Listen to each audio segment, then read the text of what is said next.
ओम नमो भगवते वासुदेवाय। ओम नमो भगवते वासुदेवाय। ओम नमो भगवते वासुदेवाय।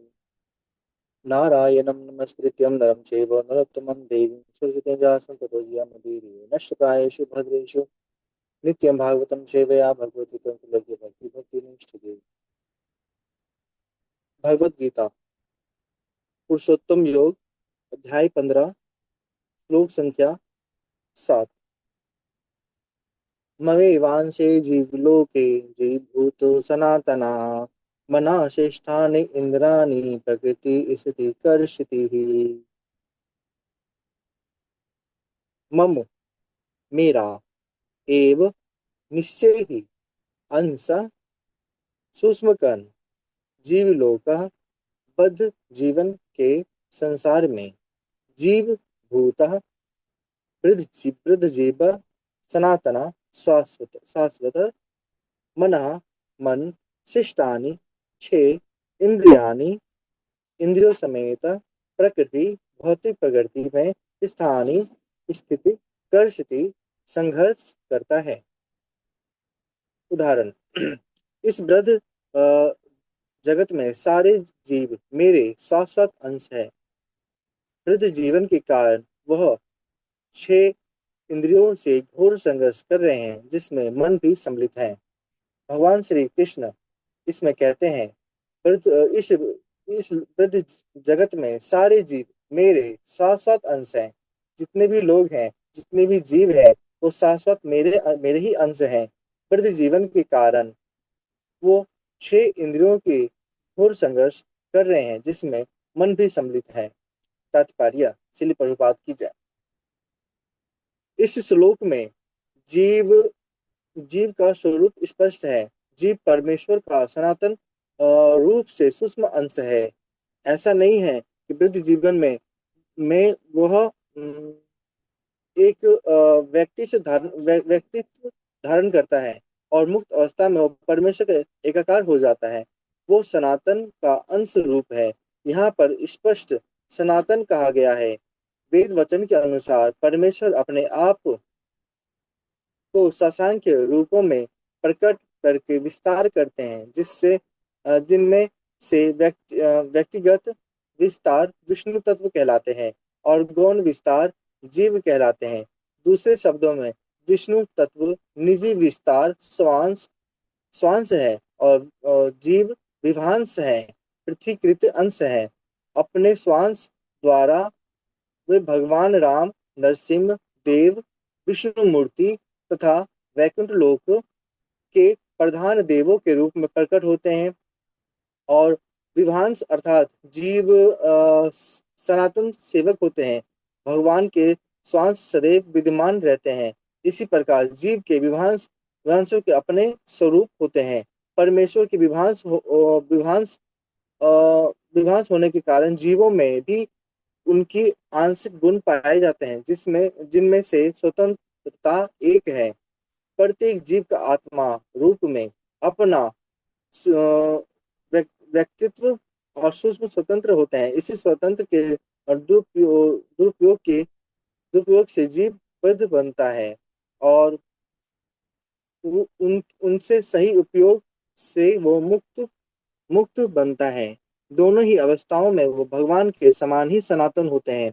मुक्त अवस्था में वह भौतिक अवस्था से मुक्त हो रहता है और भगवान के दिव्य सेवा में निर्मत रहता है। वृद्ध जीवन में प्रकृति के गुणों द्वारा अभिभूत होकर वह भगवान के दिव्य प्रेमा भक्ति को भूल जाता है। फलस्वरूप उसे अपनी स्थिति बनाए रखने के लिए इस संसार में अत्यधिक संघर्ष करना पड़ता है। न केवल मनुष्य तथा कुत्ते बिल्ली जैसे जीव अपितु इस भौतिक जगत में बड़े बड़े नियंता तथा ब्रह्मा शिव तथा विष्णु तक परमेश्वर के अंश हैं।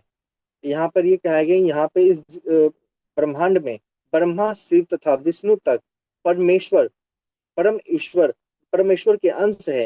ये सभी सनातन अभिव्यक्तियां हैं क्षणिक नहीं है। कर्षिति संघर्ष करना शब्द अत्यंत सार्थक है।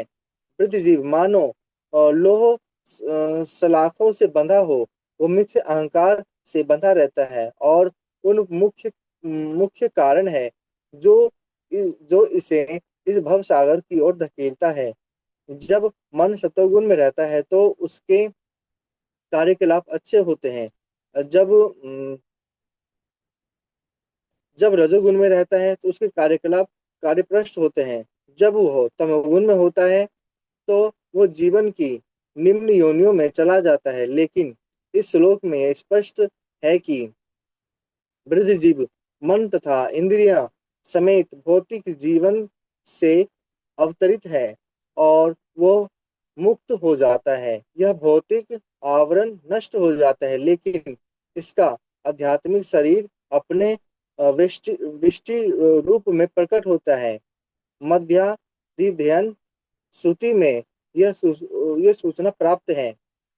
सह वा एव सह वा एष ब्रह्मानिष्ट इदं शरीरं मर्त्य मृत्यु मृत्युजन्ति ब्रह्मा हि परम ब्रह्माण पश्यति ब्रह्माण श्रुण्वन्ति ब्रह्म ब्रह्माण वेद सर्व मुनु भवति ही। यहाँ पर यह बताया गया है कि जीव अपने इस भौतिक शरीर को त्यागता है और आध्यात्मिक जगत में प्रवेश करता है तो उसे पुण्य आध्यात्मिक शक्ति शरीर प्राप्त होता है, जिससे वो भगवान का साक्षात्कार कर सकता है।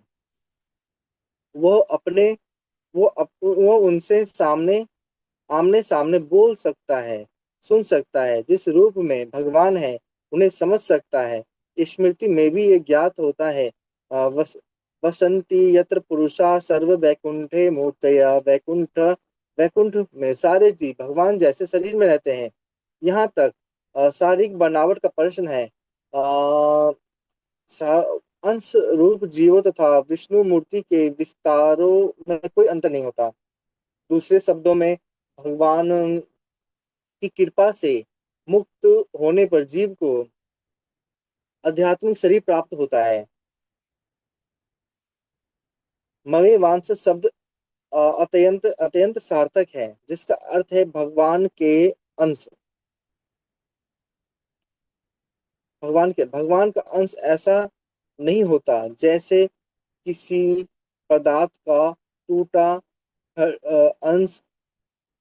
द्वितीय अध्याय में देख चुके हैं कि आत्मा के खंड नहीं किए जा सकते। इस खंड की भौतिक दृष्टि से अनुभूति नहीं हो पाती।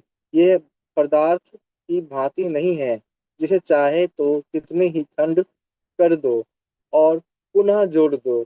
ये विचारधारा यहाँ पर लागू नहीं होती, क्योंकि संस्कृत के सनातन शब्द का उपयोग हुआ है।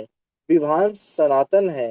द्वितीय अध्याय अध्याय के आरंभ आरंभ में ही कहा गया है कि प्रत्येक व्यक्ति के शरीर में भगवान अंश विद्यमान है। देहिना स्मृति देहा। जब वह अंश जब शारीरिक बंधन से मुक्त हो जाता है तो आध्यात्मिक आकाश में वैकुंठ लोक में अपना यदि आदि आध्यात्मिक शरीर प्राप्त कर लेता है, जिससे वह भगवान की संगति का लाभ उठाता है। किंतु ऐसा समझा जाता है कि जीव भगवान के अंश होने के कारण गुणात्मक दृष्टि से भगवान के ही समान है। जिस जिस प्रकार स्वर्ण के अंश भी स्वर्ण होते हैं। लास्ट वाला पैराग्राफ हम दोबारा एक बार बता देते हैं आपको। किंतु ऐसा समझा जाता है कि जीव भगवान के अंश होने के कारण गुणात्मक सृष्टि के से भगवान के ही समान है। जिस प्रकार स्वर्ण स्वर्ण के समान अंश भी स्वर्ण होते हैं। हरे कृष्णा।